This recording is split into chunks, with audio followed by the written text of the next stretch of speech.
Hi, my name is Dennis Siri. I am Executive Director and founder of the New York City Independent Film Festival, Independent in Spirit, International at Heart, and this is the New York City Independent Film Festival Meet the Filmmakers podcast. Join us while we meet this year's filmmakers. Thank you. Bye-bye.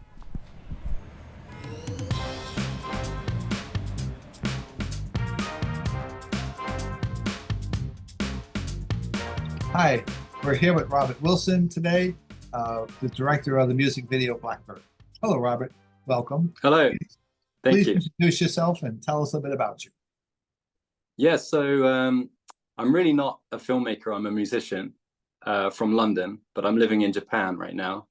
And I was sitting around for a while just waiting for someone to make me a music video. And lockdown started, so I just decided to start drawing. And a year went by and I had enough drawings to sort of stick them all together into a sort of music video. So that's how it happened. There you go. Okay. Was that your first foray into music, into filmmaking? Yeah, completely. I've always loved film, and I've always wanted to make, like, I've had a big sort of dream to actually make something in the future. But yeah, it's just really the lockdown, like there was nothing else to do, and just started drawing and didn't stop, and really got into just the grind of it. Mhm. Okay. You answered about half the questions I was going to ask, but that's okay. We'll still talk. Ah, sorry. All right. So you answered, but I'll ask it anyway. What made you want to be a filmmaker? Yeah, like I said, this necessity. Doing music, you need to have like cover artwork, and you need to have music videos and this and that. And either you find people to do it or you do it yourself. And usually finding other people to do it is quite expensive, or at least you have to ask a lot of favors. But yeah, I studied art at university, so I have a bit of a background in making things and being creative. So I just thought, why not do it myself? It really slowed everything down doing it yourself, but after a few years, you sort of get to a place where you don't need anyone else anymore, and it's a really nice place to be. Okay, cool. So this was your first film. So the next question is, how long have you been doing this?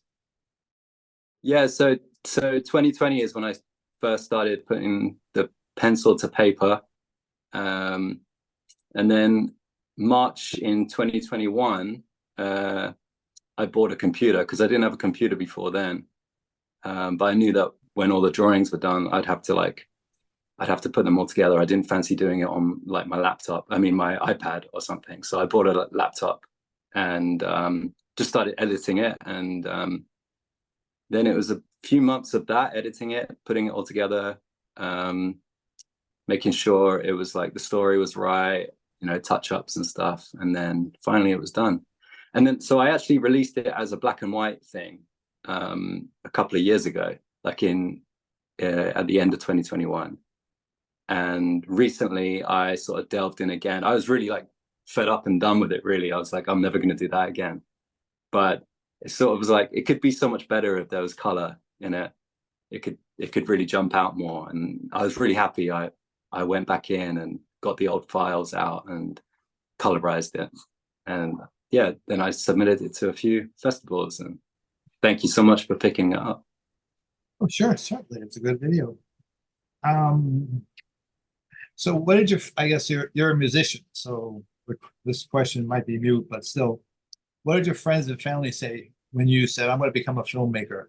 What was their Well, yeah, I never really said I'd ever be a filmmaker, but I did say I was making some sort of short clips. I sort of made scenes. They were all sort of disjointed scenes, and I thought at least I could have some like interesting things to post to like social media, like on the same theme.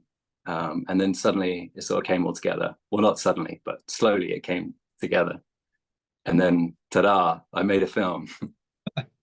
And yeah, everyone was supportive, and they were excited to see it. And I did a premiere on YouTube, and a lot of people checked it out. So great. but really, like, it was a vehicle for my music, really. Mm-hmm. Well, that was the initial intention, but it sort of took on its own life after a while. And yeah, now I want to make more films, actually. So I have to remind myself to write songs now. Yeah.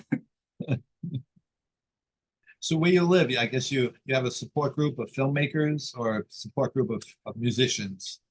Yeah, a support group of musicians more than filmmakers. But I have done some other music videos, and I've worked with some other filmmakers, some cameramen, and some guys who got a new equipment and wanted to try it out, that kind of stuff. So we made some films together, and I helped out. I added some of my own shots, and I had to star in them and think of ideas for them. Last year we did a backwards music video, so I had to learn how to sing one of my songs backwards. So that was another big project that we did. And then we reversed the film, so it looks like my lips are singing it the right way around. Okay. All right. And so you already answered what made you decide to make this film. But what was the hardest part and what was the most fun part of the project? Yeah, so it was fun, sticking on a podcast and just spending the evening drawing for hours. That became like a routine. I did it every day, and I really looked forward to doing it. I could just get in the zone, and the rest of the world disappeared when I was doing that. So that was really fun. It was the hardest and the most fun part in one.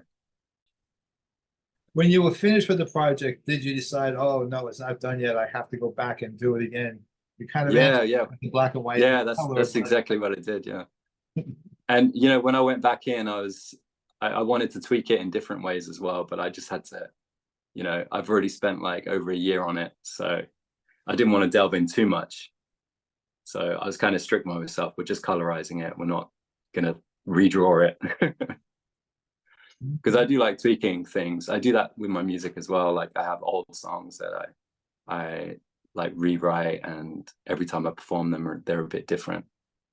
That's kind of the fun part of creating. Like the job's never done. Right. It's also the fun part of going to see somebody live in person playing. And you like a person's piece of music, and then you go see them live because they're going to do something just a little bit different, and it's going to be great. So that is kind of the point. Yeah, that's it. And that's a real big difference between like filmmaking and the arts and music. Like music is very time-based, whereas once you finish a film, once you finish a painting, that's it for forever. There's nothing else to touch it.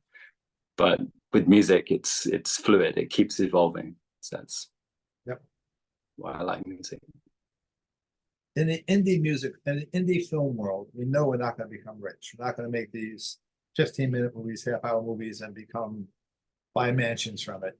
So what would you consider success in the indie film world?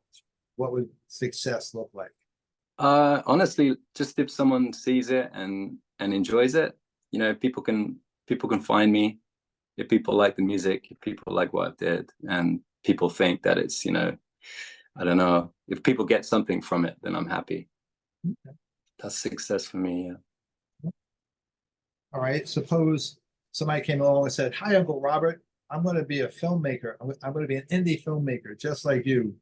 What would be your statement to them? Your feedback? Well, they'll be in the future, and they'll probably won't need to make it, will they? They'll just use AI to generate whatever they want to make. But if it's still like it is now, I would just say, just do it. Like you don't have to wait for anything. You don't have to you don't have to have anything in particular. You don't have to have any equipment. Just go for it, because otherwise you're sitting around forever waiting for saving money for the right camera or whatever. But you don't really need any of that. You just need an idea and just go for it. I mean, that's basically it for questions I have. Anything you want to say? Any thoughts? No, like I said, I'm really happy that you picked up the film and you're going to show it. And I really hope the people that see it enjoy it. And feel free to follow me on wherever you want to follow me. So it's going to be Friday at 10:15 in New York City Independent Film Festival at the Producers Club. That's when we're going to show it. Nice. Okay. So listen, thank you for joining us.